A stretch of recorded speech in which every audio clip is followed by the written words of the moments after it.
Well, hey, Gundam Maniacs, welcome to another episode of Gundam Explained.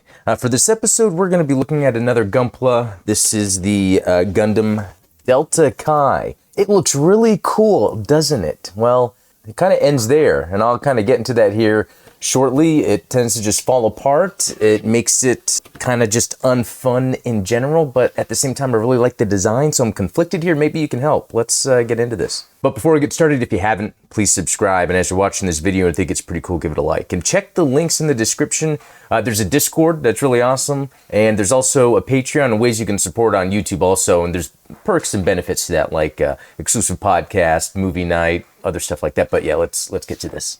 All right, and here we have it, the Gundam Delta Kai. I mean, it looks cool. That's why I wanted to grab it. Also, I'm very fascinated, with the Gundam development in general and as it moves forward in the UC timeline, incorporating other technologies. A lot of what we see from the Delta Kai takes from Zeta, gets angular transformation, which we'll get into. So yeah, it just looks cool, and especially its Wave Rider mode, which we'll get into.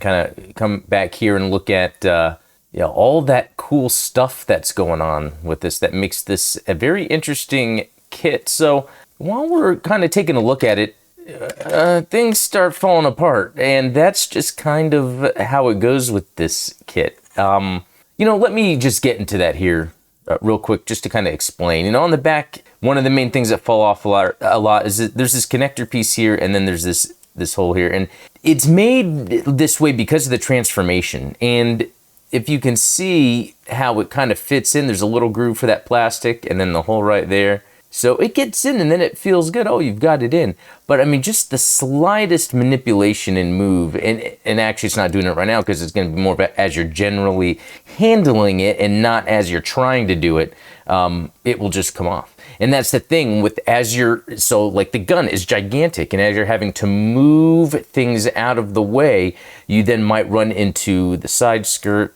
Okay, the other thing on the other part just came off, but and the other thing here too is with the side skirt, it has its own little connector piece too that is of the same kind. It's this peg and this circle here. It's not as what am I trying to say? As like sturdy as you'd expect from a normal articulation point, like here in the shoulder. Obviously, I mean that's stuck in there pretty good. When you're holding it just like this, it's okay. And the back is starting to come off too, isn't it? And that could have been just me not having it on correctly. Now, and again, all these parts that are falling off are part of the transforming. So we'll see that as we even get through the transforming, what you think of it. You might even like the Wave Rider form or Wave Rider mode more. I kind of do myself. Okay, so, just with that out of the way, the main big pieces are off. Actually, let me also take off the hand here just to kind of, so we can look at it like this, yeah.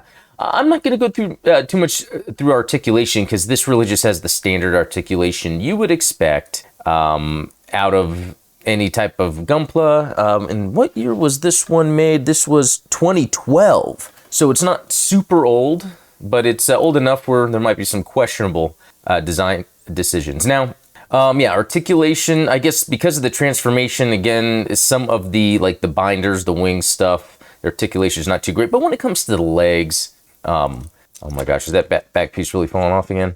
I know it will stay if you have it. And to look at that real quick, so the side skirts also have kind of a weird connector that we don't normally see, and it just plugs into the back. So it's completely separate from everything, a little different than what we normally see. And I think it kind of works, except for the fact that this back comes off a lot, but I think that's just due to its transforming nature. But with the design of this, under the shoulders, it's got the yellow thingy here. It's got, all that same articulation. Now, this doesn't go up as much as some do, so that's kind of interesting there. Normally we would see more than a 90 almost all the way, but not too big of a deal for this one. It looks like even without any extra articulation with the chest armor, you can still get the arms. They're pretty good, and that one just fell off. It's weird because they're snug at first, and then they slowly work their way out. Okay, and then I guess while we're here too, let's then start looking at some panel lining. Hopefully this can show up good on here. There we go. I went a little deeper than I planned it to, but looked okay, so I stuck with it. The Vulcan cannons on the sides were white, but on the instructions it showed them as a darker color, so I actually went in there best. I might mess around with that a little more later. But then when it came to pin lining, it was really just very light, very basic. I'm glad that even the manual itself showing the pictures, it was kind of in that same way. So I kind of just copied that. I'm not too big on heavy panel lines. And, a lot of it was mostly like on the shield here. You can see it's very, very faint, very light. Just enough to kind of give it a little detail. Like, I think it was like picked right here, there. What were some other spots on it? I think that was really it. It was just a couple pieces like on the wings, on the face, of course. Yeah, due to the way it looks, the color, it's not like super necessary. But speaking of color, one thing that this does very well is in the department of color separation, both in terms of the plastic itself and the color stickers that it came with. So, okay, so like the yellow here, these are stickers. They are. And on the back as well. You'll be surprised how many spots, even the little yellow dots right here on the chest, and then moving down here to the thrusters. I was even talking about this in the review for the Messer I had last time, where the thrusters on the front skirt armor, I had to kind of paint the yellow in there because they didn't have the color separation for that. They could have easily done that with the stickers. The stickers worked so well. If there's not plastic for that kind of color separation, stickers like this can work well, even on the back here, and it's like you don't even notice. Now, one thing I will say is that, and I don't know what this is. This could have still been me, but I was really looking very, very hard. So they have the stickers that are like, they're exactly the same, just like flip for either side, kind of like down here too on these thrusters. But what was interesting was that they still wouldn't match up 100%. It would be off like a millimeter. I don't even know how to really explain that in measurement terms. But it seemed like, and I saw this a lot, I guess, on, okay, here's another good example. Because all of this purple you see right here, that's stickers. I mean, it's crazy. Some of it's kind of obvious. And that kind of leads to what I was getting at, is there's some areas, like right here, we can kind of see where, let's see if that shows up, where I didn't get it right up against the line all the way. But on the other side, it's like nearly perfect here. And then, yeah, a little bit of damage here, which is unfortunate, because not only was this a sticker, but next to it was a sticker, but also this was a sticker too. It was very interesting how many stickers they had for surfaces and edges just along this whole thing. And, that was a little fun, but again, it didn't matter how accurate I would be along a corner or one side, it would never be the same on the other. So you had to, if you really wanted to do it completely accurately, you would have to then measure what would the total gappage be on either side. That way to make it even though then on one side it wouldn't look like it's fit on correctly. That might seem confusing, but I think at the end of the day, it's just these stickers aren't 100% accurately going to fill the areas you're needing. Someone that might be a little more experienced would probably paint that. And to be honest, that actually probably wouldn't be too hard to do, because the lines on a lot of it that kind of tell you where the color sticker would end, you can put some masking tape and then, yeah, paint purple. Maybe something I would do later, but I don't know about the effort to put into this kit, again, because of how much it falls apart. And then when we get into the transformation, you'll kind of see there. And some other areas that had stickers, the black were stickers. That yellow, again, stickers, done very well. Let's see, there was only one area that I think I had to color in with a Gundam marker, and that was, for the thruster or potentially Mega Beam Particle Cannon on the shield here, right there, because in the manual it showed that it was dark there, so I had to make sure to get that all colored darker. So when it came to building this, the actual build of just the robot, the non-gimmick portions of it, it was fun, it was enjoyable. All the color separation, as I was putting it together, it really felt like this was made to be pieces you put together to build a Gundam. Or a Gunpla, and I don't know, I want to say there was something I built recently, it might have been that Psycho Gundam, the big one, where sometimes you're building a Gundam or a Gunpla and all the pieces seem completely random, but you are building something in the end. And I guess what I'm saying is I like the deliberateness of building a kit where as you're building the pieces, you're recognizing what it goes to. You have a sense of feeling part of that. Like there's some Gunpla you build that their engineering gets so convoluted sometimes you don't really understand what you're putting together. And that could just be me. Curious what you guys think about that. But yeah, let's look at accessories. So you've got the Gundam Delta Kai here. It's got these little fin bits that I guess, you know, kind of like the fin funnels you'd see from the new Gundam or whatever, host of other mobile suits. But and then all these binders that are kind of associated with that Delta series, right? The Hyakushiki kind of had the binders like this and some other as well. And then you got this cool, gigantic, like, shield sword, but it also has like the beam sabers here, which is pretty cool. This moves around. This also doubles as the front of its Wave Rider mode. So, you know, it reminds me a lot of the Zeta then, because, you know, Zeta was kind of doing that with the way the shield worked. So yeah, very interesting on that note. All right, we've got the gun, giant gun, the cool gun. Yeah, another sticker piece here, and I think that worked very well. Like, as soon as I laid the sticker into there, I just happened to get it on right, and I used something specifically, and I actually happen to have one here. I'm glad. So, you know, when I'm cleaning up panel lines, I use this is a Tamiya style.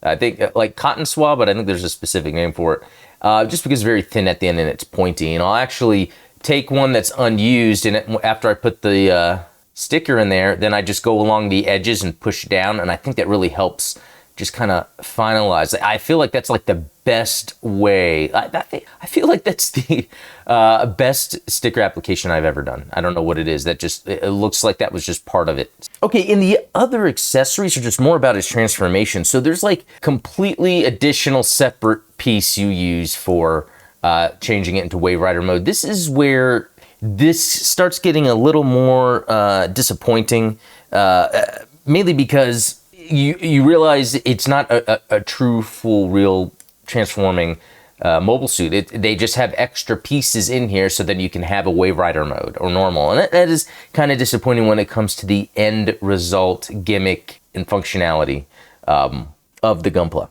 And there's some additional pieces here because you got to change the feet when you do the transformation. And then I thought that's just pretty neat. It looks like they have little stands, you know, for the little funnel bits. Now, it's interesting. They're like so low. I guess they're made just to sit low so you can have it standing here, and these are sitting low. I'm gonna just say right now, without a doubt, this requires, I would just say you need a stand. There's no reason to just have this standing with its weapons on. Slight touch, slight gust of wind, you could be sneezing in the other room and this thing is gonna fall apart. So I would say a stand. And luckily, one of the things I love about when Gunpla does this, and this does it, is the stand connector piece is built in. That's what we need. We always need. I mean, I was just reviewing the Messer, right? And it had an extra piece that you have to plug into the bottom just to get it to get on a stand. Yeah, having the stand built in there, the connector piece, best way to go. I'm glad they did it. And then, yeah, beam saber blades. We get 2 of them. And so, yeah, if we were to, how it would be used, this would lift up. You would grab the handle off of there, plug it in, and there you go. A beam saber. So it would hold the beam saber, right? Yeah, so it's got a hand for that.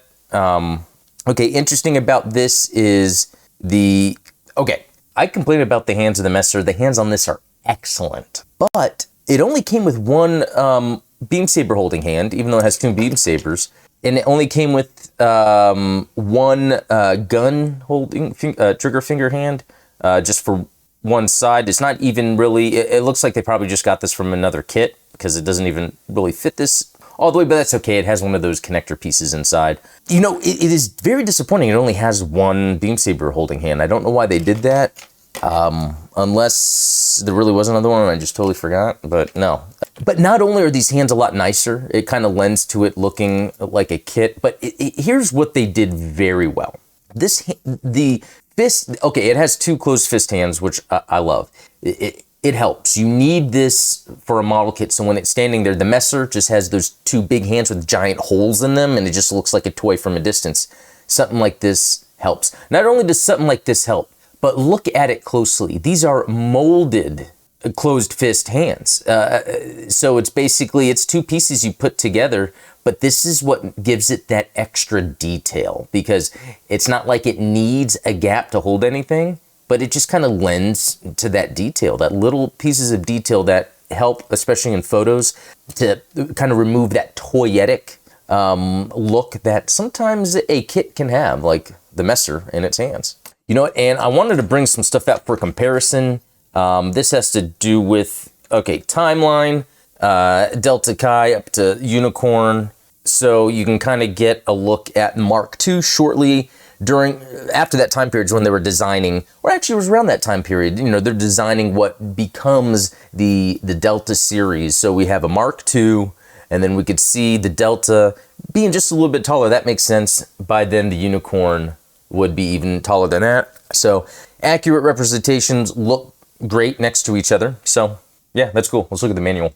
All right, here we go. A look at it there, and again, it just looks cool. You get that leg spread done just right, which this does require quite a bit in order to get it standing, probably weight distribution. Look at how far down that gun goes, and even that shield. We could see how the arm, I mean, you really have to position the arm correctly in order to get it to hold its shield. Let's move on. Hey, something cool here. It's showing a 0094. Now this is a really cool shot of this, and kind of better than anything I've really seen, and it kind of has this like ghosting effect. I'm not too familiar with all that stuff. There's probably some lore behind that, and there's some other of the Delta line that look pretty sick. Love the transforming mobile suits, would love to get those later, but I mean, just when you look at this, it just looks really good, and I really think it's that Wave Rider mode that it just really lends to it looking good. That's a cool pose right there, because it's the Delta Chi is grabbing the beam sabers from its little shield thingy.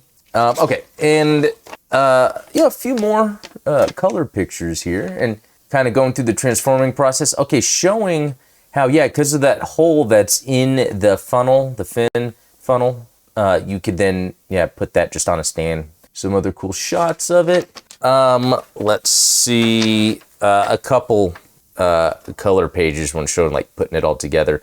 And then you can kind of see where it's getting into it's like half construction, half transformation, because the transformation requires constructing or putting together pieces that are not even on the kit by itself. So, and then, you know, shots of building it just in case you needed to pause and look at something specific here.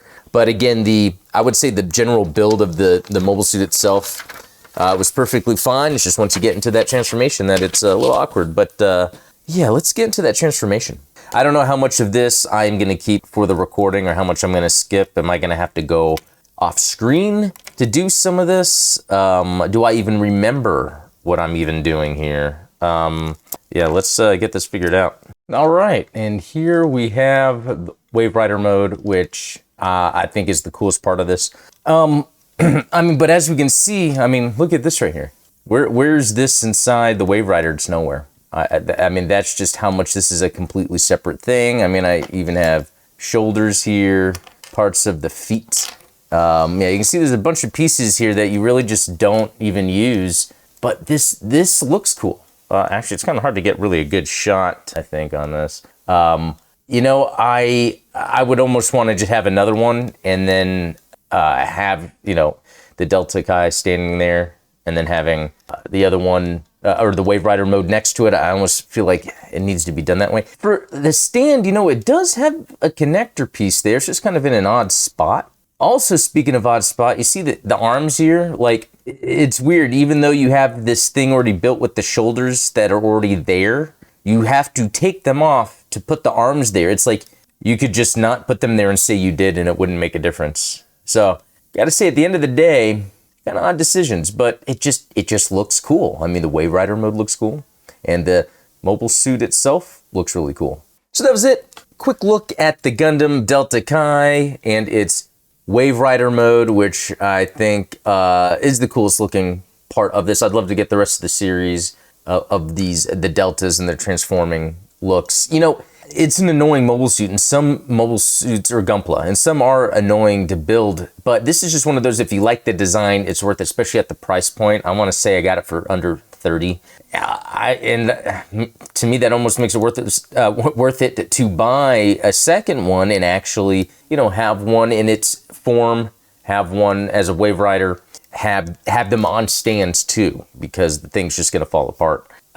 This is one of those where it reminds me of how well the Metal Robot Spirits Rogizi Custom turned out, and so how well maybe a Metal Robot Spirits Gundam Delta Kai could turn out. But also, I think about the Metal Robot Spirits Zeta that I have, and its transforming is kind of just as annoying as like the real grade. So I think at the end of the day, the transforming is just going to be what it is, depending on the design of the vehicle. With the Rogizi Custom, you can, and the Wing Zero also, you could transform them without any extra parts, really, I think, and that's not the case with this. Anyway, thank you for watching. Hope you enjoyed it. Let me know what you think. I'm on the fence with this. Do you only like to get Gunpla if you know you're going to get good engineering in the first place, or do you build anything regardless and it's really the look, the finishing touches you do yourself? I'm kind of curious. I'm on the fence there, but anyway, thanks for watching. We'll talk later. Check the links in the description for the Patreon. Subscribe if you haven't, like this video, all that stuff. Thanks, guys. See you later.